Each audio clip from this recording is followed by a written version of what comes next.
ఎవడు అధికారంలోకి వచ్చినా బేసికల్లీ ఫస్ట్ కన్నేసేది భూములపైనే. గత ప్రభుత్వం తాలూకు అక్రమాలకు సంబంధించా? ఇప్పుడు ఇక్కడ కేసీఆర్ వాళ్ళు వచ్చారు 10 years, ఎక్కడ పడితే అక్కడ అన్ని దోచేసుకున్నారు. ఇప్పుడు రేవంత్ రెడ్డి గారు వచ్చి దాన్ని అంతా సవరిస్తా ఉన్నారు. నెక్స్ట్ లాస్ట్ టైం జగన్ కూడా చాలా అంతెందుకు అవినాష్ రెడ్డి దూరపు చుట్టం ఒక ఆయన ఎవరో, వాళ్ళకి పర్యాటక శాఖ బిల్డింగ్ ఒకటి వాడి దగ్గర కొన్నారు బేసికల్లీ. ఎందుకు కొన్నారో అర్థం కాల. పులివెందుల్లోనే అవినాష్ రెడ్డి తాలూకు ఒక రోడ్డు మీద ఒక ప్రాపర్టీ అనమాట వాళ్ళ బంధువుది. ఓకే. ఆ బిల్డింగ్ అసలు దాని వాల్యూ, భూమి ప్లస్ ఆ బిల్డింగ్ వాల్యూ, కన్స్ట్రక్ట్ వాల్యూ కూడా 2 కోట్ల కంటే ఎక్కువ ఉండదు. 12 కోట్లకి పర్యాటక శాఖ భవనానికి కొనింది.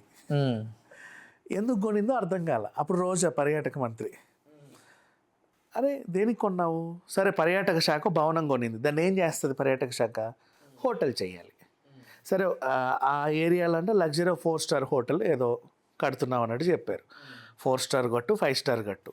నేనే వెళ్ళానమ్మా, ఆన్లైన్లో బుక్ చేసుకొని పులివెందులకి వెళ్ళి ఆ హోటల్లో ఉన్నా. ఏం చూడాలి అక్కడ? ఏమైనా అమ్యూజ్మెంట్ పార్కులు ఉన్నాయా, లేకపోతే ఇంకేమన్నా వింతలు ఉన్నాయా? ప్రపంచంలో ఎక్కడ లేని ఏమన్నా పర్యాటక ప్రదేశాలు ఏమీ లేవు. పులివెందుల్లో కూర్చొని నేను ఏం చేయాలి? మరి పర్యాటక శాఖ బిల్డింగ్ ఎందుకు కొనింది 12 కోట్లకి? అంటే అక్రమమే కదా ఇది.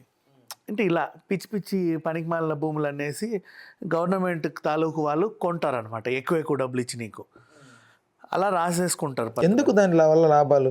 లాభమే. ఇప్పుడు వాళ్ళు లాభపడుతున్నాడు కదా. నీకు 12 కోట్లకి ఇప్పిస్తాను, నీ 2 కోట్లు నువ్వు ఉంచుకొని ఆ 10 నాకు వేసేయమంటే ఓడమ్మా.